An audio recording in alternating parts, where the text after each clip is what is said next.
ఆధునిక వైద్య శాస్త్రం ఎంతగా అభివృద్ధి చెందిన మనిషి శరీరాలు తయారు చేయడం అసాధ్యం. పాడైపోయిన అవయవాలను మరొకరి అవయవాలను అమరిస్తేనే జీవించడం సాధ్యమవుతుంది. ప్రపంచవ్యాప్తంగా మూత్రపిండాల మార్పిడి కోరే రోగులు అధికమవుతున్నారు. దీంతో కిడ్నీలకు భారీగా డిమాండ్ పెరిగింది. ఇదే ఇప్పుడు కిడ్నీ ఖతర్నాక్గాళ్లకు కాసుల పంట పండిస్తోంది. నల్గొండలో మొదలై కొలంబో కేంద్రంగా మారిన కిడ్నీ రాకెట్ ఉదంతంపై ఇవాళ స్పెషల్ ఫోకస్.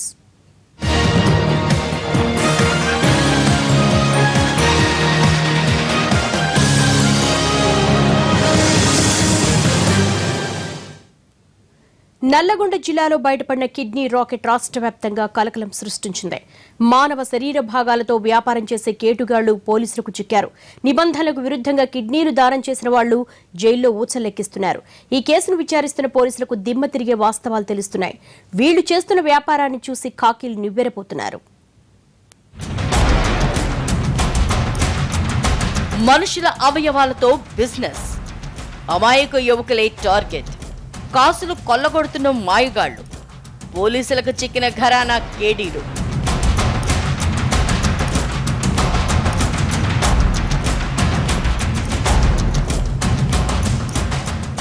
సైన్స్ పెరుగుతోంది. రోజుకో కొత్త ఆవిష్కరణ రూపుదిద్దుకుంటోంది. అవయవ దానంతో ఎన్నో వేల మంది జీవితాల్లో వెలుగులు నిండుతున్నాయి. కానీ ఇదే వ్యాపారంగా మారి కొందరి జీవితాల్ని చీకటిమయం చేస్తోంది.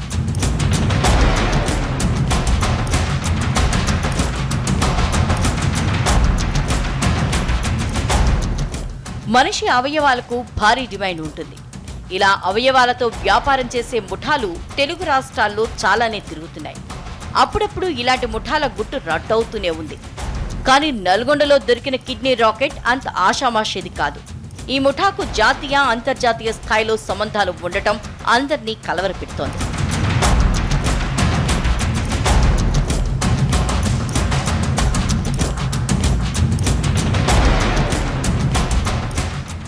చెల్లెలి పెళ్లి కోసమో, తల్లి వైద్యం కోసమో, తమ్ముడు ఉద్యోగం కోసమో, కారణం ఏదైనా కావచ్చు. డబ్బు కోసం అవయవాలు అమ్ముకునేవారు చాలా మందే కనిపిస్తుంటారు. రెక్కాడితే కానీ డొక్కాడని కుటుంబాలు, పేదరికం, అప్పుల ఊబిలో చిక్కుకున్న దీనులు అవయవాల్ని అమ్ముకోవటం చూస్తూనే ఉంటాం. కానీ ఎలాంటి బాధ లేకుండానే జలసాల కోసం కిడ్నీల్ని అమ్ముకుంటున్నారు కొంతమంది యువకులు. ఎదుటి వ్యక్తి వాడే ఖరీదైన సెల్ ఫోన్ తనకు కావాలని, కాస్ట్లీ కారులో తిరగాలని, విలాసవంతమైన జీవితాన్ని గడపాలని బంగారు భవిష్యత్తును నాశనం చేసుకుంటున్నారు. తెలిసి తెలియక చేస్తున్న ఈ పని వారిని జీవితాంతం బాధపడేలా చేస్తోంది.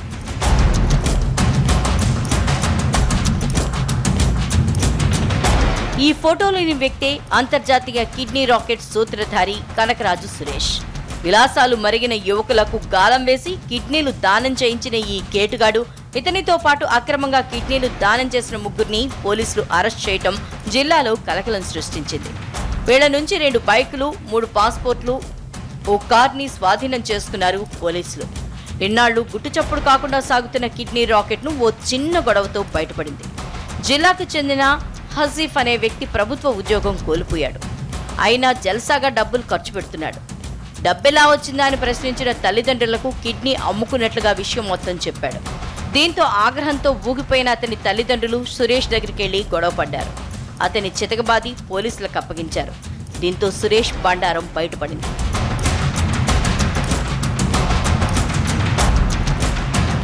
సురేష్ కిడ్నీ ఏజెంట్గా మారిన దగ్గర నుంచి 15 మంది కిడ్నీలు అమ్మేశాడు.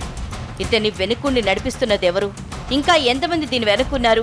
ఇలాంటి విషయాలు పోలీసులు ఆరా తీస్తున్నారు.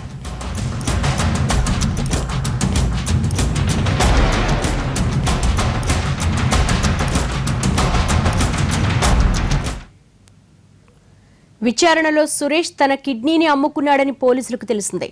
అప్పటి నుంచి ఇతరులను కూడా ఇందులోకి లాగాడని నిర్ధారించారు ఖాకీలు. దీనిపై ప్రత్యేక విభాగంతో దర్యాప్తు జరుగుతోంది.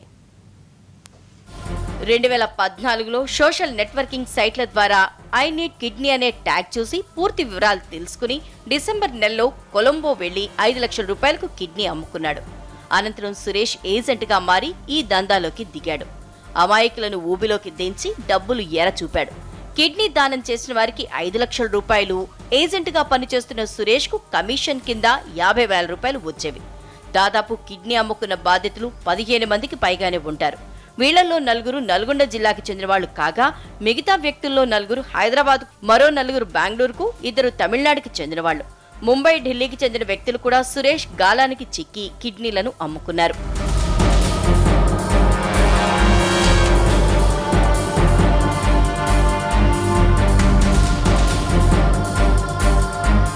సురేష్ అంతా పక్కాగా ప్లాన్ చేస్తాడు.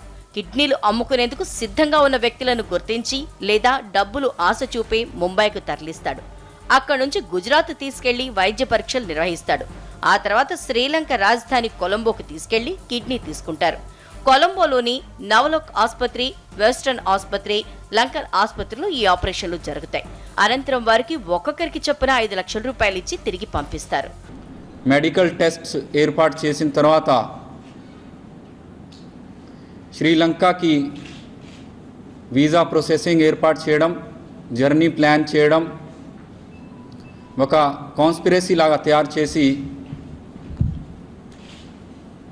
ఇల్లీగల్ ట్రాన్స్ప్లాంటేషన్ ఆఫ్ కిడ్నీస్ కొలంబోలో మెయిన్ హాస్పిటల్స్ ఇన్ కొలంబో వాళ్ళతో టచ్లో ఉంటూ ఈ అంతా కూడా ఏర్పాటు చేయడం జరుగుతూ ఉంది. ఒక్కో కిడ్నీ ఆపరేషన్ కు సంబంధించి 27 లక్షల రూపాయలు ప్యాకేజ్ ఉన్నట్లు తెలుస్తోంది. అందులో 13 లక్షల రూపాయలు ఆసుపత్రి నిర్వాహకులు తీసేసుకుంటారు. 1.5 లక్షల రూపాయలు ఆపరేషన్ కు ఖర్చవుతాయి. 2 లక్షల రూపాయలు కిడ్నీ దానం చేసిన వ్యక్తి వసతికి వెచ్చిస్తారు. 5 లక్షల రూపాయలు కిడ్నీ దాతకు ఇచ్చేస్తారు. 50,000 ఏజెంట్ గా వ్యవహరించిన సురేష్ కు ముడతాయి. ఇలాంటి ఇల్లీగల్ యాక్టివిటీస్ తోటి లోకల్ సిటిజన్స్కి, సివిలియన్స్కి హెల్త్ నష్టం చాలా ఎక్కువ ఉంటుంది.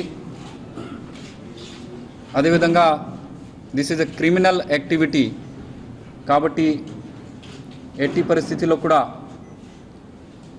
మనం అందరం కూడా ఇలాంటి యాక్టివిటీస్లో ఏదైనా చిన్న information local public, local media వారికి ఏదైనా చిన్న ఇన్ఫర్మేషన్ వస్తే లోకల్ పోలీస్కి తెలియపరచాలి. కిడ్నీ రాకెట్ అంతర్జాతీయ స్థాయిలో ఉండటంతో జిల్లా పోలీసులతో పాటు దీంతో సంబంధం ఉన్న అన్ని రాష్ట్రాల్లో పోలీసులు దర్యాప్తును వేగవంతం చేశారు. ప్రధాన సూత్రధారి రాష్ట్ర స్థాయిలో ఏజెంట్లను నియమించి వారితో కిడ్నీ దాతలకు గాలం వేసినట్లు పోలీసుల అనుమానం.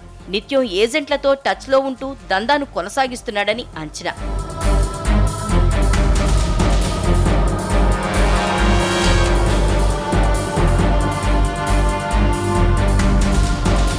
మెడికల్ టెస్టుల అనంతరం వీసా ప్రయాణానికి సంబంధించిన ప్లాన్ను ముఠా సభ్యులే రూపొందించి ఆపరేషన్కు తీసుకెళ్తారు. ఇప్పటి వరకు ఎంతమంది కిడ్నీలు ఇచ్చారు, ఇంకా ఎంతమంది ఉన్నారు, ఎక్కడెక్కడ సభ్యులు ఉన్నారు, ఇలాంటి విషయాలపై పోలీసులు ఫోకస్ చేశారు. ఒక్క నల్గొండలోనే కాదు, హైదరాబాద్లోనూ భారీ కిడ్నీ రాకెట్ బయటపడింది. ఇడ్లీ వ్యాపారం చేసినంత తేలిగ్గా కిడ్నీల వ్యాపారం చేస్తున్నారు మాయిగాళ్లు. ఇక్కడ కూడా శ్రీలంకలోని కొలంబో కేంద్రంగా యవ్వారం మొత్తం నడిచింది. 3 నెలల కిందట బయటపడిన ఈ ఘటనకు ఇప్పుడు నల్గొండలో వెలుగు చూసిన కిడ్నీ రాకెట్స్ కు సంబంధాలు ఏమైనా ఉన్నాయా? డాక్టర్ హిర్షద్ సక్సేనాను పోలీసులు అరెస్ట్ చేయడం అప్పట్లో సంచలనం సృష్టించింది. సోషల్ మీడియా ద్వారా దాతల వివరాలు సేకరించి కిడ్నీ కొనసాగోలు చేసేవాడు. డయాలసిస్ కు వచ్చే పేషెంట్ల దగ్గర డబ్బు తీసుకుని వీళ్లకు కొలంబోలోని ఆసుపత్రిలో కిడ్నీ ట్రాన్స్ప్లాంటేషన్ చేయించేవాడు. ఇతని నుంచి కిడ్నీ కొనుగోలు చేయాలి అంటే మాత్రం జేబులో భారీగా క్యాష్ ఉండాల్సిందే. 50 లక్షలు చేతిలో పెడితే తప్ప ఇతను కిడ్నీ ఇప్పించడు. కానీ దాతలకు మాత్రం వేల రూపాయలే చేతికిచ్చేవాడు. ఓ యువకుడు కిడ్నీ దానం చేయడానికి వెళ్లి మృతి చెందటంతో విషయం మొత్తం బయటకొచ్చింది. నల్గొండ కిడ్నీ రాకెట్ కూడా కొలంబో కేంద్రంగా నడిచింది. దీంతో మరిన్ని ముఠాలున్నాయో గుర్తించే పనిలో పడ్డారు. కిడ్నీలు దానం చేయటం అంత ఆషామాషి వ్యవహారం కాదు. కిడ్నీ ఫెయిల్యూర్ అయిన వాళ్లకు వాటి మార్పిడే శాశ్వత పరిష్కారం. దీంతో ఎక్కువ మంది మార్పిడికే మొగ్గు చూపుతుంటారు. మృతి చెందిన వారి నుంచి కిడ్నీని సేకరిస్తారు. బతుకున్న వారి నుంచి కూడా కిడ్నీ తీసుకోవచ్చు. అయితే దాత, స్వీయకర్తల బ్లడ్ గ్రూపులు సరిపడాలి. ఇలాంటివి అరుదుగా జరుగుతుంటాయి కాబట్టే 50% మందికి మాత్రమే కిడ్నీ ట్రాన్స్ప్లాంటేషన్ జరుగుతోంది. ఇదే అక్రమార్కులకు వరంగా మారుతోంది. ఈ ఒక్క విషయాన్ని ఆసరాగా చేసుకుని రెచ్చిపోతున్నారు కేటుగాళ్లు.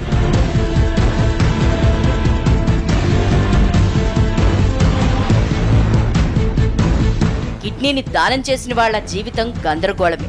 2 కిడ్నీలు లేకుండా ఒకే కిడ్నీ ఉండటంతో దానిపై రెట్టింపు భారం పడుతుంది. అయినా ఎలాంటి ఇబ్బంది ఉండదు. ఆ కిడ్నీ పాడైతే మళ్ళీ కిడ్నీ మార్పిడి భారమే అవుతుంది. ఎలాంటి వ్యాధులు రాకుండా జాగ్రత్తలు పాటించాలి. క్రమం తప్పకుండా చెకప్ చేయించుకుంటూ ఉండాలి. రక్తపోటు, షుగర్ వ్యాధులు అదుపులో పెట్టుకోవాలి. యూరిన్ ఎగ్జామినేషన్, రక్త పరీక్షలు చేయించుకుంటూ ప్రోటీన్ పోతోందేమో చెక్ చేస్తూ ఉండాలి. ఏ తేడా వచ్చినా మళ్ళీ కిడ్నీ మార్చాల్సిందే.